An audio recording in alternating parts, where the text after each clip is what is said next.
काय treatment options आहेत आपल्याला? तर तुम्ही मलाशय म्हणजे रेक्टम म्हणालात. तर रेक्टमची सर्जरीज वेगळ्या आहेत का? कोलॉन म्हणजे राहिलेलं लार्ज इंटेस्टाईन जे आहे, मोठं आतडं, त्याच्या सर्जरीज वेगळ्या आहेत का?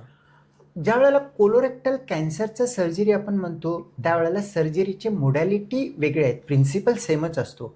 ओपन सर्जरी आहे, रोबोटिक सर्जरी आहे, लॅप्रोस्कोपिक सर्जरी आहे. पण कोलोरेक्टल कॅन्सरमध्ये आत्ता सध्याच्या घडीला त्यात पर्टिक्युलरली रेक्टम, कारण रेक्टमची सर्जरी खूप क्लिष्ट असतात. कारण मोठी आहेत, मलाशय आहे, मलाशयाच्या मागच्या साईडला रक्ताची नळी आहेत, रक्ताच्या वाहिन्या आहेत, लघवीची नळी येते, समोरच्या साईडला गर्भाची पिशवी येते, प्रोस्टेट येतं आणि इवन युरिनरी ब्लॅडर लघवीची पिशवी येतं. त्यामुळे तो एरिया खूप कॉम्पॅक्ट, त्यात क्राऊडेड एरिया, खूप कमी जागेमध्ये खूप सगळं बसलेलं आहे तिथं आणि प्रत्येकाचं काम वेगवेगळं आहे.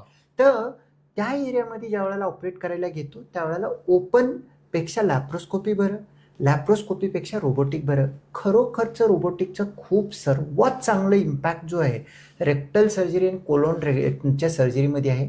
कारण ह्यांच्यामध्ये रोबोटिक जो करतो त्याचा जो मॅग्निफिकेशन आहे, म्हणजे एक छोटीशी अणू 10 ते 20 पटीनं मोठं होऊन दिसतं आणि जो करण्याचा पेस आहे, सेफ्टी आहे, एक चांगल्या एक्सपर्टीमध्ये चांगल्या सेंटरमध्ये केलं तर रिझल्ट अतिशय सुंदर येऊ शकतात. आणि जर रोबोटिक पॉसिबल नसेल तर लॅप्रोस्कोपी करायला काही हरकत नाही. आणि जर लॅप्रोस्कोपी रोबोटिक आपल्या जवळ आसपास अवेलेबल नसेल आणि आपणाला जाऊन करण्याचं अफोर्डेबिलिटी नसेल, ओपन केलं तरी सुद्धा काही चुकीचं नाही. कारण जिथं जिथं रोबोटिक आणि लॅप्रोस्कोपी करू शकत नाही चालू केल्यानंतर फेल्युअर होते, तिथं ओपन करण्याची गरज पडण्याची शक्यता राहतो. त्यामुळे कुठंही करा, पण एक तज्ज्ञ डॉक्टरांकडून करा, जी की ऑन्कोसर्जन आहेत, जीआय ऑन्कोसर्जन आहे, जीआय स्पेशलिस्ट आहे. म्हणजे जितकं स्पेशलिस्ट असतील तितकं त्यांचे त्याबद्दलचे विचार वेगळा असतो.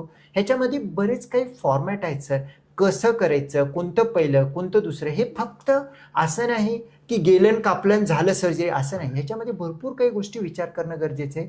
जितकं स्पेशलिस्टकडे जाणार आहेत, जितकं त्या गोष्टींचा तज्ज्ञ डॉक्टर असणार आहे, त्यांच्याकडून आपल्याला रिझल्ट अपेक्षित चांगले येण्याची शक्यता आहे.